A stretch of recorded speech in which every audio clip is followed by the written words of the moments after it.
படத்தை சத்தியமா எவனும் தியேட்டர்ல பார்க்க மாட்டானுங்க.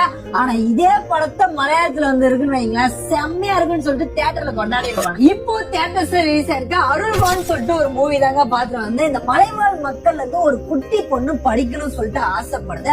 அது படிக்க போகும்போது எவ்வளவு பிரச்சனைகள் வருது, அருள்நிதிக்கு இந்த மக்களுக்கும் என்ன சம்பந்தம், இது மூலமா டைரக்டர் என்ன மெசேஜ் சொல்ல வந்தான்னு சொல்றாங்க இந்த படத்தோட கதையை. இந்த படத்தோட மெயின் பிளஸ் என்னன்னு பாத்தீங்கன்னா, நம்ம GV Prakash music and BGM and cinematography and விஷுவல்ல சூப்பரா காட்டியிருக்காங்க. அதை நீங்க தியேட்டர்ல பார்க்கும்போது நல்லா எக்ஸ்பீரியன்ஸ் பண்ணுங்க. இந்த மலைவாழ் மக்கள் பண்ற விஷயங்கள், அவங்க பேசுற ஸ்லாங்னு சொல்லிட்டு எல்லாத்தையும் டீட்டெயிலா காமிச்சிருந்தாங்க.